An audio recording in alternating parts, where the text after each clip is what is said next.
Güneş de bulutların arasından çıktığına göre çekime başlayabiliriz. Bugün Kuşadası Ege Mahallesi'ne geldik.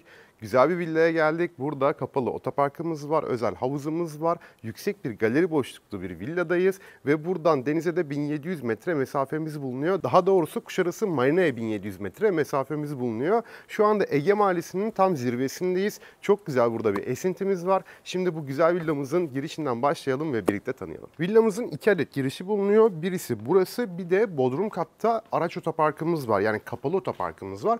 Bir girişimiz de oradan var. Şu anda ben yaya olarak geldiğim zaman adım taşları hemen ön tarafımda bulunuyor. Sol tarafımda burada tabii ki doğalgazımız var. Doğalgazımız olduğu için de kombi burada düşünülmüş ve Buderus marka olarak tercih edilmiş. Burada dolapların içerisinde de doğalgaz kombimizde yer alıyor. Hemen karşı tarafıma doğru geçtiğim zaman bu bölümde adım taşlarımız var. Adım taşlarımızdan evimizin çelik kapısına doğru geliyoruz. Hemen karşımda oldukça güzel büyük bir kapımız görünüyor. Hemen şöyle size ön yüzünde kapının göstermiş olalım. Dış cephesinde ahşap kaplamamız var ve Sur marka olarak tercih edilmiş. Binamızın dış cephesine baktığım zaman zemin katında patlatma taşlara önem verildiğini görebiliyorum. Ve buradan peyzaj alanından doğru devam ettiğim zaman villamızın yan bahçesine geliyoruz. Burada toplamda 400 metrekare arsa payımız var. İçerisinde 3 katlı özel havuzlu villamız bulunuyor. Bu bölümde bir teras alanımız var. İsterseniz burayı kış bahçesine çevirebilirsiniz. Hem üst tarafını hem etrafını kapattığınız zaman burada kış aylarında ailenizle, sevdiklerinizle güzel zamanlar geçirebilirsiniz. Hemen tabii ön tarafımızda bir özel havuzumuz var. Özel havuzumuz da 40 metrekare büyüklüğe sahip ve buradan ben zeminden baktığım zaman deniz manzarasını da görebiliyorum. Tabii şuradan aradan böyle hafif eğilirsem de kruz gemilerinde geldiğini görebiliyorum. Ve hemen benim burada karşı tarafımda bir şekilde bir tezgahımız var. Bir ev yerimiz de burada yer almış. Zemine baktığım zaman dek alanımız var. Dek alanımızın hemen alt kısmında ise motor dairesi ve bu bölümde denge depomuz da bulunuyor. Açıkçası ben şunu çok sevdim. Baktığınız zaman burada çok düz bir zemin var. Yani şu şekilde şurada bir kapak olduğunu görmüyorsunuz. Yine bu kapak da tabii kapandığı zaman dümdüz bir zemin oluyor. Hemen karşı tarafımda bir bahçe alanımız var, bir peyzaj alanımız var. Peyzaj alanımız tabii ki otomatik sulama sistemiyle çalışıyor. Hemen bu bölümde küçük 2 tane muz ağacımız var. Bu muz ağaçları özellikle büyüdüğü zaman çok güzel oluyor. Hem de muzları dalından taze taze koparabiliyorsunuz. Ve karşı tarafımda da bir zeytin ağacımız da bulunuyor. Binamızın bu bölümden dışarısına baktığımız zaman zemin katta patlatma taşlara önem verildiğini görebiliyorum. Üst katta ise birinci katta çıtalara önem verildiğini görebiliyorum. Yani daha çok ahşap ağırlıklı dış cephede birinci katta çalışılmış. Hemen karşı tarafında bu bölümde bir palmiye ağacımız var. Palmiye ağacın alt tarafında tabii ki led bir lambamızla birlikte bu bölümde damlama sulama sistemimiz bulunuyor. Ve hemen karşımda şurada bahçe ışıklandırmaları da bu bölümde yer almış. Şimdi bu güzel villamızın içerisini birlikte tanıyalım. Villamızın tam şu anda giriş kapısındayız. Biraz önce dışarıdan sizlere söylemiştim. Sur marka çelik kapımız burada tercih edilmiş. Villamız toplamda 245 metrekare net kullanım alanına sahip, 360 metrekare brüt kullanım alanına sahip. Kapıdan içeriye doğru girdiğimde hemen benim karşı tarafımda oldukça ferah, oldukça büyük, çok güzel bir salonumuz var. Açıkçası ben villa dediğiniz zaman böyle büyük, ferah salonları daha çok seviyorum. Ve yüksek böyle tavan olması da açıkçası beni cezbediyor. Ve içeriye doğru girdiğimiz zaman hemen sol tarafta merdiven alanımız var. Merdivenimiz uçan merdiven. Hem üst kata çıkabiliyor hem de alt kata inebiliyorsunuz. Alt katta da güzel alanlarımız var. Bir yere ayrılmayın. Alt katta en son birlikte gezeceğiz. Hemen karşı tarafında bu bölümümüzde ada mutfaklı bir mutfağımız var. Tezgahımız burada koyu renklerde tercih edilmiş ve hemen karşı tarafında Franke'nin bir gazlı ocağını görüyoruz. Üst tarafında ise bir aspiratörümüz yer almış ve burada yemeğinizi pişirirken bile buradan çok güzel bir deniz manzarasını görebiliyorum. Tabi bugün hava biraz böyle bulutlu olduğu için ve güneş döndüğü için böyle denizi tam net olarak videolardan gösteremeyebiliriz. Buraya geldiğiniz zaman buradan çok güzel bir deniz manzarasını net bir şekilde görebiliyorsunuz. Her zaman söylüyorum çünkü kameralarla göz açıları birbirini tutmuyor. Hemen karşı tarafımızda yine bir tezgahımız daha var. Bulaşık makinesi alt kısımda, evyemizde bu bölümde tercih edilmiş. Hemen markasına bakalım. Burada Artema marka olarak bataryalarımız düşünülmüş. Şu şekilde çekmeli bir bataryamız da bulunuyor. Sol tarafımızda yine Franke'nin bir fırını var. Üst tarafında ise mikrodalga yerimiz yer almış. Mutfak tezgahının üst kısmında cam kapaklarımız var. Şöyle açalım. Hatta şurada bir düğmesi var. Açtığınız zaman anahtardan içerisindeki led lambaları da görebildiğinizi de düşünüyorum. Tabii akşamları da oldukça böyle şık bir görüntüsü, böyle salonda oturduğunuz zaman şık bir görüntüsü olacaktır. Tezgahımızın hemen yan tarafında bu bölümümüzde çift kapağımız var. Açtığımız zaman burada ankastre buzdolabı yerimiz var. Yani 2 tane buzdolabını bu şekilde koyabiliyorsunuz. Alt tarafları ise dondurucu, üst tarafta normal dolap. Hemen karşı tarafına doğru gelmek istiyorum. Salona doğru geldiğimde oldukça yüksek bir galeri boşluğumuz var, yüksek bir tavanımız var burada. Harika bir burada manzaramız var. Açıkçası burada hem deniz manzaramız var hem de burada gökyüzü manzaramız var. Görüyor musunuz? Şuradan güneşi bile net bir şekilde görebiliyorum ve bulutları görebiliyorum. Ve ayrıca tabii burada salonda akşamları oturup televizyonunuzu izlerken yıldızları bile burada seyredebilirsiniz. Ve burada yağmur yağdığını düşünsenize, böyle yıldırım olduğunu, gök gürüldediğini, inanılmaz güzel burada bir böyle atmosfer var. Tabii onları da böyle kış aylarında gözümüzün önüne getirdiğimiz zaman harika bir salon olduğunu düşünüyorum. Açıkçası ben bu salonu çok beğendim.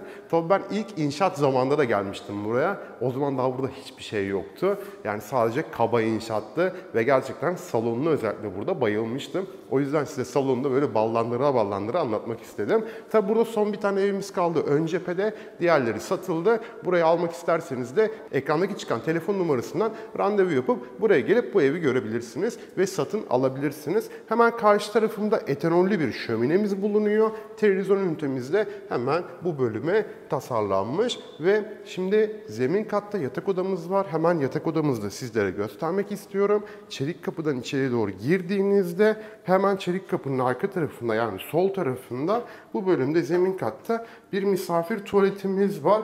Gömme rezervuarımız ve karşımda Hilton lavabosu da bu bölümde yer almış. Tabi burada bir portmantomuz var. Hemen içerisini göstermek istiyorum. İçerisi de led lambalı olarak düşünülmüş. Karşı tarafında elektrik panosu var. Hemen zemin kattaki yatak odasına gelelim.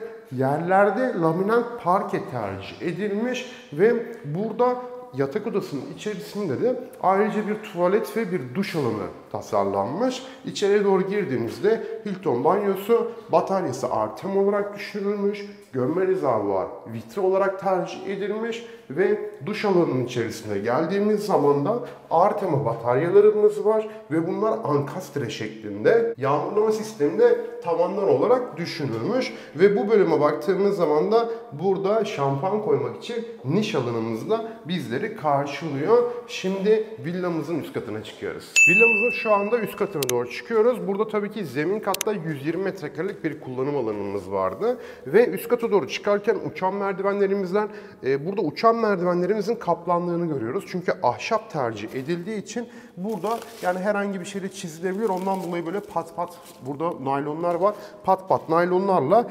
merdivenlerimiz de burada koruma altına alınmış. Üst kata çıktığımızda burada küçük bir koridorumuz var ve salon alanına doğru baktığımızda burada oldukça güzel bir deniz manzarası var. Bir üst kata çıktığımız zaman tabii ki manzara da burada daha böyle genişliyor ve daha panoramik bir hale geliyor. Harika bir manzaramız var. Şimdi en üst kattayız. En üst katta 3 tane yatak odamız var. Bu evin en güzel özelliklerinden birisi de her yatak odasının içerisinde bir tuvalet ve bir duş alanımız bulunuyor.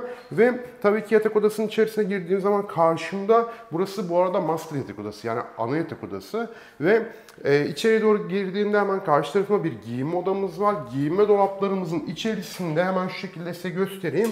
LED lambalarımız var. Yani kapağı açtığınız zaman ledlerimiz yanıyor. Kapağı kapattığınız zaman ise ledlerimiz kapanıyor. Burada şu şekilde L1 şekilde dolabımız var. Hemen akabinde burada bir dolabımız daha var ve arka tarafında şurada bir dolabımız daha bulunuyor. Akabinde bu bölüme geldiğim zaman çift evyeli burada bir lavabomuz var. Tabii ışıklandırmaları da burada etrafında çok güzel görünüyor. Açıkçası böyle değişik bir ayna tasarımı olmuş. Böyle kapağımız ayna, içerisinde de hemen şurada raflarımız var. Böyle eşyalarınızı da rafların içerisine de koyabilirsiniz. Güzel bir dolap açıkçası. Ben beğendim. Tabii tezgah altında da burada çekmecelerimiz var. Hemen şu şekilde çekmeceleri de göstermiş olalım. Karşı tarafında bir duşakabinimiz var. Yine detaylı olarak anlatmak istemiyorum. Diğerleri gibi kapının arkasında da bu bölümde de gömme rıza var. Bir tuvaletimiz de bulunuyor. Şimdi yatak odasına doğru geçelim.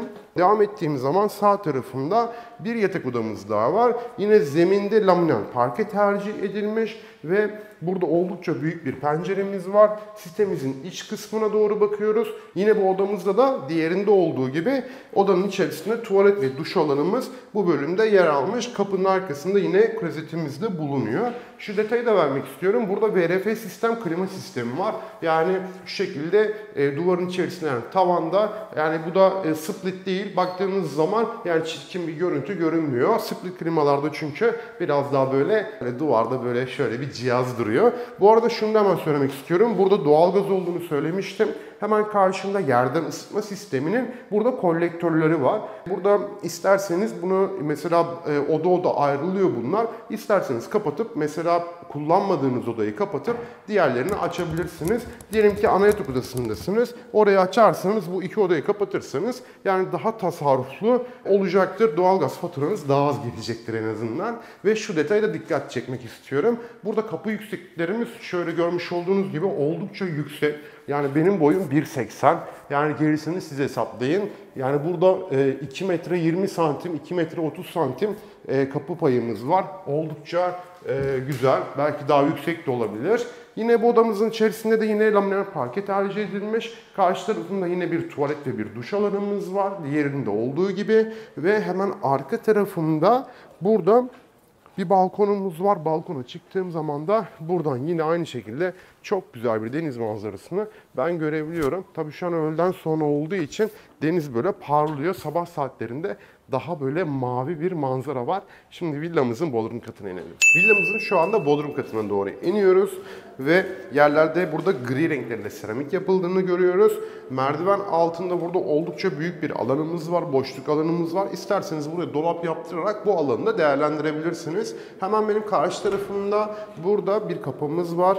Tabii bu arada hemen şu detayı da vermek istiyorum size. Alüminyum kapı pencere tercih edilmiş bu evin tamamında ve içeriye doğru geçtiğimde burada tabii sesimiz biraz yankılanıyor. Burada kapalı garajımız var. İsterseniz ön taraftan kapalı garajdan içeriye doğru girebiliyorsunuz ve evin diğer girişi de buradan oluyor. Biraz önce size yukarıda söylemiştim çünkü. Bodrum katta karşı tarafında bir bölümümüz var. İçerisine doğru girdiğimde hemen şurada karşı tarafında bir tezgahımız var. Burada bir dolap yerimiz var. Yani burada küçük mini bir mutfağımız olduğunu söylemek istiyorum sizlere.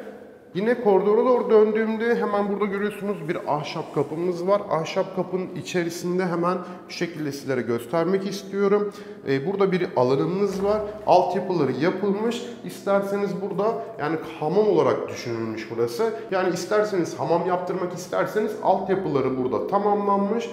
Kaplamalarını yapıp yani duvara mermerlerini kaplayıp burayı da hamam olarak kullanabilirsiniz. Tabi bazen böyle hamam istenmiyor, sauna istenmiyor. Yani ne gerek var hani çok fazla kullanılmıyor diye. O yüzden bu evde yapılmadı ama siz isterseniz bunu yaptırabilirsiniz. Karşı tarafına doğru geldiğim zaman bu bölümümüzde de bir alanımız var. Burayı da isterseniz sauna yaptırabilirsiniz. Ve hemen sol tarafında şurada dolabımız var. Burada yerden ısıtma sistemi var. Bu katımızda da kontrol merkezi de hemen karşı tarafında yer almış. Kolektörlerimiz orada bulunuyor. Karşı tarafıma geldiğim zaman burada bir yatak odamız var. Tabii yazın burası serin olur, kışın da burası sıcak olur. Bir yardımcı almak istiyorsanız burayı da yardımcı odası olarak tercih edebilirsiniz. Karşı tarafında bir tuvalet ve bir duş alanımız var. İçeriye doğru girdiğimde Hilton lavabomuz bu bölümde, karşımda duş yerimiz ve burada gömme rezervuarlı tuvaletimizle burada yer almış. Tabi bodrum kat olmasına rağmen burası oldukça aydınlık ve ferah görünüyor. Çünkü hemen karşı tarafında görüyorsunuz burada bir ışıklandırmamız var. Hem aynı zamanda havalandırma, aynı zamanda da ışıklandırma. Yine güzel keyifli bir videonun sonuna geldik. Bu eve sahip olmak için telefon numarasından bizi arayıp randevu oluşturup bu evleri ve buna benzer güzel evleri, özel havuzlu güzel evleri Villa TV Gayrimenkul aracılığıyla görebilirsiniz, ziyaret edebilirsiniz ve sahip olabilirsiniz. Kanalımıza abone değilseniz hemen abone butonlarına basın. Yeni videolarımızda görüşmek üzere. Hoşça kalın, mutlu kalın, sağlıcakla kalın.